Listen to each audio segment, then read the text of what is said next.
everybody, I'm the Proto Ponies from the Pony Authors, and today I am blind reading for you. Yes, yes, blind reading, yes. So, the Pony Authors, yes, we are very new on fanfiction.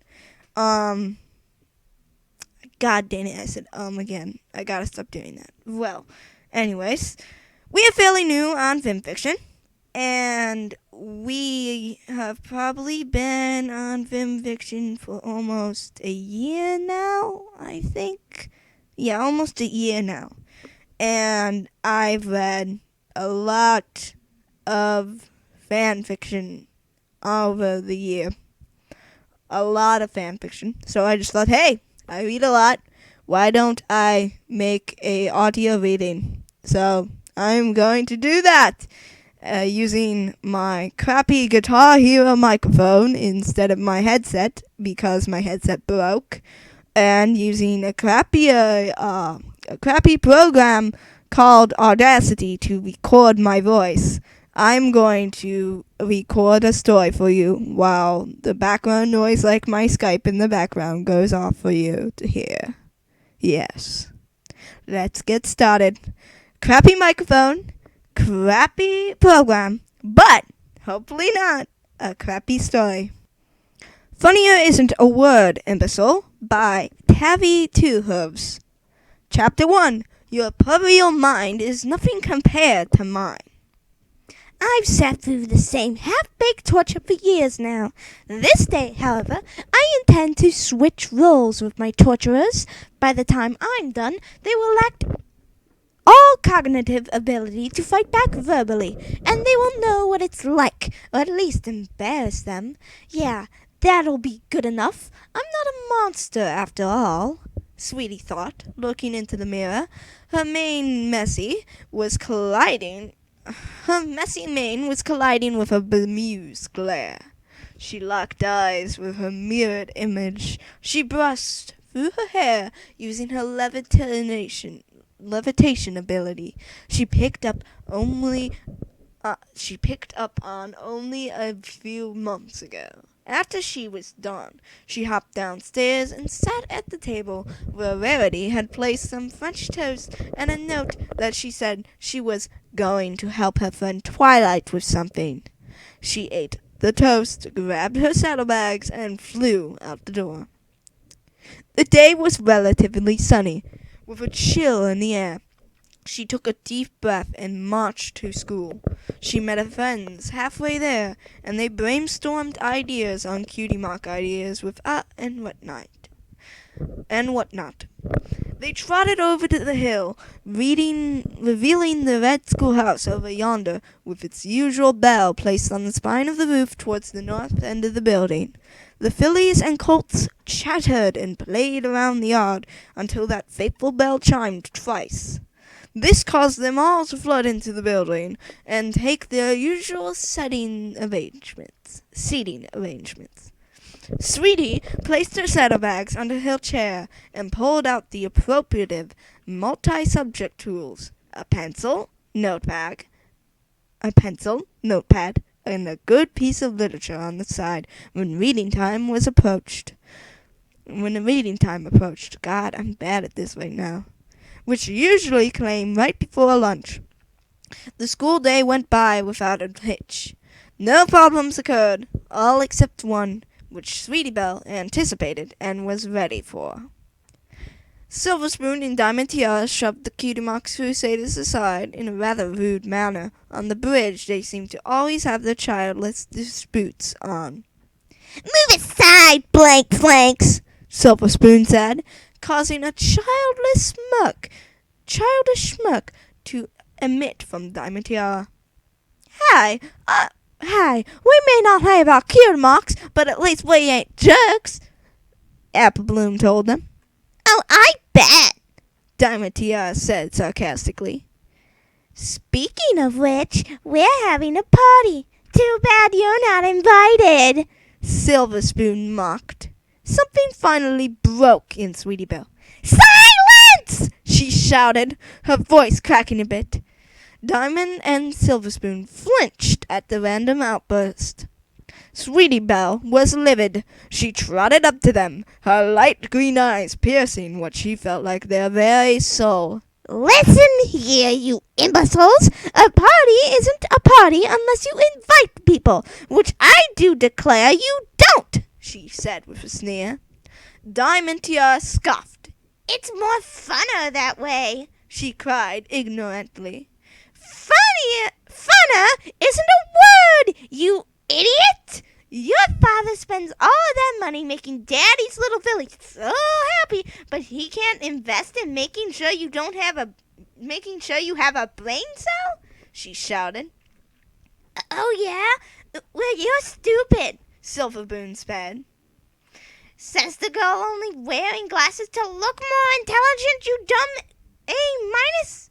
She was about to finish, but a dark shadow loomed over her. She pivoted to see what was creating such a thing. Miss Charlie, their school teacher. She had an annoyed expression on her face. Sweetie Belle, inside, now, she told her with a stern tone. What in absolute heck were you doing out there?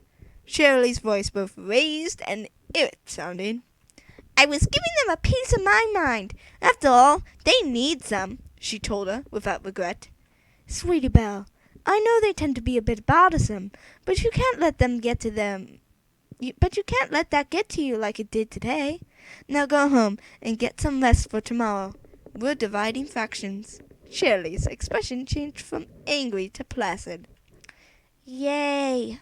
Sweetie Belle cheered in a monotone voice, showing that she wasn't really happy about it. She hated math. I do too.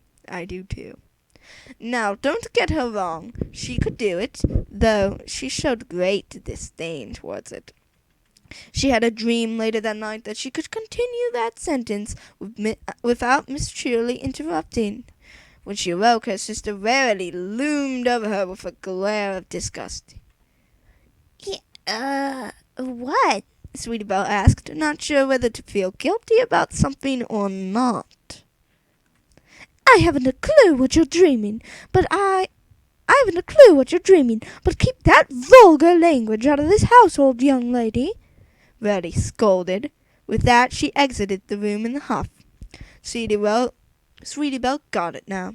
She faced up when she realized she must have finished the sentence aloud in her sleep.